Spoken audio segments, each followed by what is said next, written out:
بسم اللہ الرحمن الرحیم وما جعله اللہ الا بشرا ولتطمئن به قلوبکم وما النصر الا من عند اللہ ان اللہ عزیز حکیم۔ آیت کی اس حصے کے اندر اللہ رب العزت فرما رہے ہیں کہ یہ جو مدد اللہ رب العزت کی طرف سے آئی تھی وہ محض ایک بشارت تھی، اور یہ اسی وجہ سے اللہ رب العزت نے فرشتے بھیجے تھے اور مسلمانوں کی مدد کی تھی کہ ان کے دل مضبوط ہو جائے۔ اس کے علاوہ حقیقی جو مدد ہے وہ اللہ تعالیٰ کی طرف سے ہوتی ہے۔ کچھ امداد اللہ رب العزت اسباب کے ذریعے سے کر دیتے ہیں اور کچھ امداد اللہ رب العزت بغیر اسباب کے بھی کرتے ہیں، لیکن حقیقت میں اس مدد کا جو مالک ہوتا ہے، مدد کرنے والا ہوتا ہے، وہ اللہ رب العزت ہی ہوتا ہے۔ تو اس آیت میں گویا کہ اللہ رب العزت نے بتایا صحابہ کرام کو اور مسلمان کو کہ اگر آپ کو اللہ رب العزت کی طرف سے کوئی مدد آئے، وہ خواہ اسباب کے صورت میں ہو یا اسباب کے بغیر ہو، اصل اس مدد کا مالک اور مدد کرنے والا اللہ رب العزت ہی ہوتا ہے۔ اب آتے ہیں ترجمے کی طرف۔ وما جعلہ اللہ، اور نہیں بنایا اللہ تعالیٰ نے اس مدد کو الا بشرا، مگر خوشخبری، یعنی صرف خوشخبری کے طور پر کہ مسلمان خوش ہو جائے، اس وجہ سے اللہ تعالیٰ نے اس مدد کو ظاہر کیا۔ وَلِتَطْمَئِنَّ بِهِ، اور دوسری وجہ یہ کہ وَلِتَطْمَئِنَّ بِهِ، کہ مطمئن ہو جائے اس مدد کے ساتھ قلوبکم، تمہارے دل، یعنی تم جب مدد ظاہر سے دیکھو تو تمہارے دل مطمئن ہو، مضبوط ہو۔ وَمَا النَّصْرُ، اور نہیں ہے مدد الا من عند اللہ، مگر اللہ تعالیٰ کی طرف سے، یعنی حقیقی جو مدد ہوتی ہے وہ صرف اللہ تعالیٰ ہی کی طرف سے ہوتی ہے۔ ان اللہ عزیز حکیم، ان اللہ، بے شک اللہ تعالیٰ، عزیز، زبردست ہے، حکیم، حکمت والا ہے۔ لفظی ترجمہ، وما جعلہ اللہ، ما بمانا نفی کریں گے، وما جعلہ اللہ، اور نہیں بنایا اللہ تعالیٰ نے، جعل مانا بنانا، وما اور نہیں، جعل مانا بنایا، ہو اس مدد کو، ہو مانا ہم مدد کریں گے، اللہ تعالیٰ نے، الا مگر، الا بمانا مگر، بشرا خوشخبری، بشرا کا مانا خوشخبری، ولتطمئن، اور تاکہ مطمئن ہو جائے، تطمئن کا مانا مطمئن ہونا، تاکہ مطمئن ہو جائے، بھی اس مدد کے ذریعے سے، قلوبکم تمہارے دل، بھی کا مانا پھر وہی مدد کر رہا ہوں۔ ومن نصر، یہاں میم پھر نفی کے معنی میں آئے گا، ما، ومن نصر، اور نہیں ہے مدد الا مگر، من عند اللہ، من بمانا سے، عند مانا پاس، اور اللہ مانا اللہ، تو معنی کیا بنے گا؟ ومن نصر، اور نہیں ہے مدد الا من عند اللہ، مگر اللہ تعالیٰ ہی کی طرف سے۔ ان اللہ، ان بمانا بے شک، اللہ بمانا اللہ، ان اللہ، بے شک اللہ تعالیٰ، عزیز، عزیز بمانا زبردست، عزیز زبردست، حکیم، حکمت والا ہے۔ اذ یغشیکم النعاس امنة منه وینزل علیکم من السماء ماء لیطہرکم به ویذہب عنکم رجز الشیطان ولیربط علی قلوبکم ویثبت به الاقدام۔ اس آیت کے اندر تھوڑی سی باتیں ہیں، وہ میں آپ کو بتا دوں، ان باتوں کو ذہن میں رکھیے گا تو پھر آیت انشاءاللہ سمجھ آ جائے گی آپ کو۔ اذ یغشیکم النعاس امنة منه وینزل علیکم من السماء، صحابہ کرام جب بدر کے میدان میں پہنچے تو کفار نے پہلے آ کر وہ جو صحیح مقامات تھے وہ کفار نے پکڑ لیا تھا، یعنی جو اونچی جگہیں تھی وہ کفار نے پکڑ لی تھی۔ مسلمان بدر کے ایک بالکل آخری کونے میں ایسا حصہ تھا کہ جہاں سارا کے سارا ریت تھا، اور چونکہ ریت میں جنگ کرنا مشکل ہوتا ہے، وہاں پاؤں پھنس جاتے ہیں یا پھسل بھی سکتے ہیں، اور کفار جو تھے وہ اچھی جگہ پہ تھے، وہاں پانی بھی میسر تھا، موجود تھا ان کے پاس، اور ان کی جگہ بھی ایسی تھی کہ وہ اونچی جگہ تھی۔ تو اللہ رب العزت نے کیا کیا؟ اللہ رب العزت نے اسی بدر کے میدان میں مسلمانوں کے اوپر کچھ انعامات کیے۔ پہلا انعام کیا کیا کہ اللہ رب العزت نے مسلمانوں کو میٹھی نیند سلا دیا رات کو۔ حضرت علی رضی اللہ تعالیٰ عنہ فرماتے ہیں کہ بدر کی رات ہم میں سے کوئی ایسا شخص موجود نہ تھا کہ جو سویا نہ ہو سوا آپ صلی اللہ علیہ وسلم کے، کہ وہ پوری رات تہجد پڑھتے رہے، اور باقی صحابہ کرام سارے کے سارے سو گئے تھے۔ اللہ رب العزت نے ان کو سلایا تھا تاکہ تمہیں سکون ہو، اور رات کو تم آرام کرو سکون سے، تو صبح پھر لڑائی میں تمہیں آسانی ہوگی۔ پہلا انعام تو اللہ رب العزت نے صحابہ کرام کے اوپر نیند طاری کی، اور یہ نیند جو ہے جنگ کے وقت یہ اللہ رب العزت کی طرف سے ایک انعام ہوتا ہے، اور نماز میں یہ شیطان کی طرف سے ہوتا ہے۔ پھر تو یہ اللہ رب العزت کی طرف سے ایک انعام تھا صحابہ کرام کے اوپر۔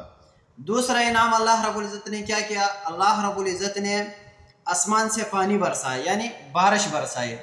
جب بارش برسایا تو کفار کی جو جگہ تھی وہ ساری کیچڑ بن گئی، اور مسلمانوں کی جو جگہ تھی ریت والی، ریت کے اوپر جب بارش ہو جاتی ہے تو پھر ریت جم جاتی ہے، اور اس کے اوپر پھر چلنا پھرنا آسان ہو جاتا ہے۔ تو دوسرا انعام اللہ رب العزت نے ان کے اوپر بارش برسائی، تاکہ کفار والی جو جگہ ہے وہ کیچڑ بن گیا، سارا دلدل بن گیا، ان کے لیے جنگ لڑنا مشکل ہو گئے، اور مسلمانوں کی جو جگہ تھی وہ ریت جم گئی، تو مسلمانوں کے لیے جنگ کرنا آسان ہوا۔ دوسرا انعام اللہ رب العزت نے یہ کیا۔ اور بارش برسانے کی ایک دو وجوہ اللہ رب العزت نے اور بھی بیان کی ہے۔ پہلی وجہ کیا بیان کی؟ تاکہ تم اللہ رب العزت نے بارش برسایا تاکہ اس بارش کے ذریعے تم لوگ کیا کرو؟ پاکی حاصل کرو، یعنی جو صحابہ کرام بے وضو تھے وہ وضو کر لے، جن کو غسل کی ضرورت تھی وہ غسل کر لے۔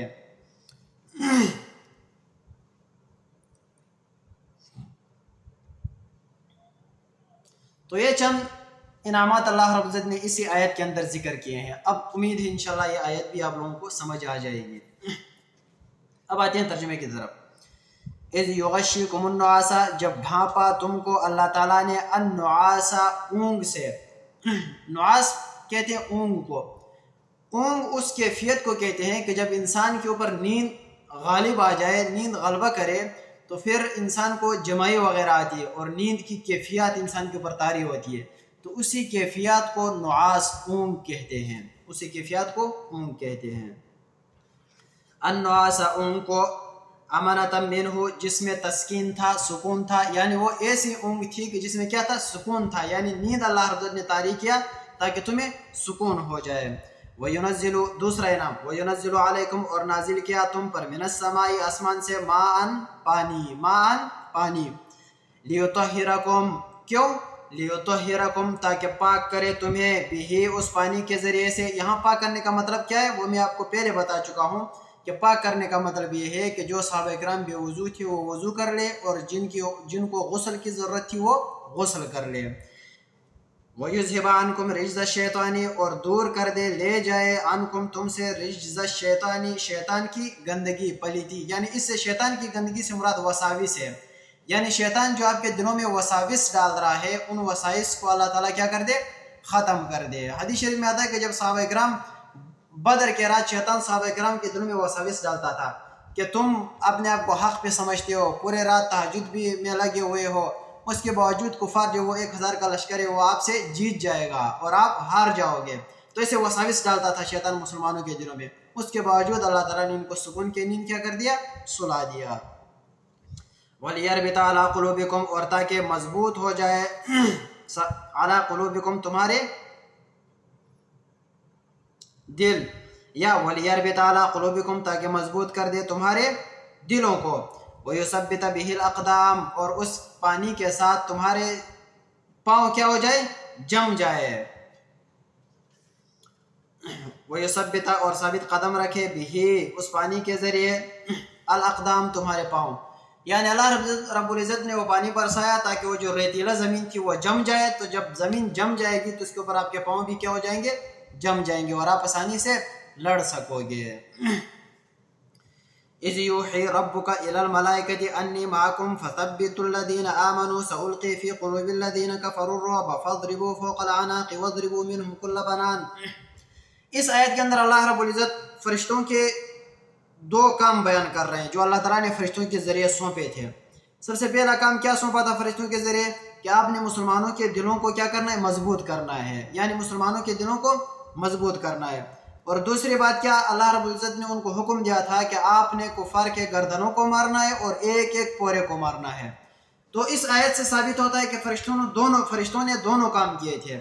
پہلا کام کیا تھا کہ وہ مسلمانوں کے دل کیا کرے، مضبوط کر دے، یعنی ان کے دلوں میں تصرف کر کے فرشتوں نے ان کے دلوں کو ایسے اطمینان دیا تھا کہ صحابہ کرام بڑے مضبوط ہو گئے تھے، ان کے دل بڑے ہو گئے تھے۔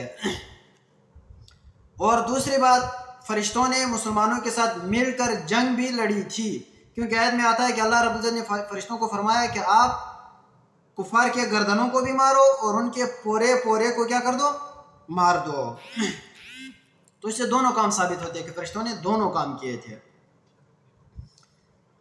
اب ترجمے کی طرف آتے ہیں۔ مختصر تشریح اس لیے کرتا ہوں تاکہ طلباء کو سمجھ آ سکے، زیادہ اگر تشریح کروں تو پھر سمجھ نہیں آئے گی، وہ جو اہم سبق ہے وہ بھی ذہن سے نکل جائے گا۔ اس وجہ سے مختصر اتنی تشریح کرتا ہوں جتنی آپ کو ضرورت ہو، صرف آیت سمجھ آئے بس، اس کے علاوہ آگے اور تشریح کی ضرورت نہیں ہے۔ اذ یوحی، جب وحی کی، رب کا، تیرے رب نے، آپ کے رب نے، الی الملائکۃ، فرشتوں کے لیے، یعنی فرشتوں کو اللہ تعالیٰ نے وحی کی، انی معکم، کہ میں تمہارے ساتھ ہوں، فثبتوا الذین آمنوا، پس ثابت قدم رکھو ان لوگوں کو جنہوں نے ایمان لائے ہے، یعنی ایمان والے جو لوگ ہیں ان کو کیا رکھو، ثابت قدم رکھو۔ سألقی، ان قریب میں ڈالوں گا، فی قلوب الذین، ان لوگوں کے دلوں میں، کفروا، جنہوں نے کفر کیا، یعنی کافروں کے دلوں میں ڈالوں گا، کیا ڈالوں گا، الرعب، روب ڈالوں گا، یعنی مسلمانوں کا روب کافروں کے دلوں میں ڈالوں گا۔ آگے آیت میں آئے گا کہ کفار جب مسلمان کو دیکھتے تھے تو ان کو دگنا نظر آتے تھے، زیادہ نظر آتے تھے۔ تو یہ اللہ رب العزت کفار کی آنکھوں میں مسلمانوں کو زیادہ دکھا رہا تھا تاکہ کفار کے اوپر کیا پڑے، روب پڑ جائے۔ پہلے بات کہ مسلمانوں کے دل مضبوط کرو، اور میں کفار کے دلوں میں کیا کروں گا، روب ڈالوں گا۔ دوسری بات، فَاضْرِبُوا، مارو تم، فرشتوں کو حکم ہے کہ تم مارو، فوق الاعناق، ان کے گردنوں پہ، اعناق کہتے ہیں گردنوں کو، وَاضْرِبُوا، اور مارو، منہم، ان میں سے، منہم کل بنان، ان کے ہر ایک پورے کو، یعنی آپ نے ایک ایک پورے کو کیا کرنا ہے، مارنا ہے۔ اب لفظی ترجمے کی طرف آتے ہیں۔ اذ بمانا جب، یوحی مانا وحی کرنا، جب وحی کی، رب کا، آپ کے رب نے، رب کا، آپ کے رب نے، الی الملائکۃ، فرشتوں کی طرف، انی، کہ بے شک میں، انی، بے شک میں، معکم، تمہارے ساتھ ہوں، معک کا معنی ہوتا ہے ساتھ، معکم، تمہارے ساتھ ہوں، فثبتوا، ثبت یثبت کا معنی ہوتا ہے مضبوط رکھنا، ثابت قدم رکھنا، بس تم مضبوط کرو ان لوگوں کو جنہوں نے ایمان لایا ہے، یعنی ان کے دلوں کو مضبوط کرو۔ سألقی، القی، القی معنی ہوتا ہے ڈالنا، سألقی، ان قریب میں ڈالوں گا، فی قلوب الذین، فی بمانا میں، قلوب بمانا دل، الذین، وہ لوگ، کفروا، جنہوں نے کفر کیا ہے، یعنی میں ان لوگوں کے دلوں میں روب ڈالوں گا جنہوں نے کفر کیا ہے۔ الرعب، روب مانا روب۔ فضربوا، ضربہ یضربو کا معنی ہوتا ہے مارنا، مارو، فوق، فوق کا معنی ہوتا ہے اوپر، الاعناق، اعناق جمع عنق کی، جو گردن کو کہتے ہیں، یعنی گردنوں کو مارو۔ وضربوا، اور مارو، منہم، ان سے، یعنی کفار کے، کل بنان، ہر ایک پورا، بنان کہتے ہیں پورا، بنان پوروں کو کہتے ہیں، یہ جو انگلی کا پورا ہوتا ہے نا، یہ ہمارے یہ جو پورے ہیں، ایک ایک پورے، یعنی ایک ایک بن کو کیا کرو، مار دو۔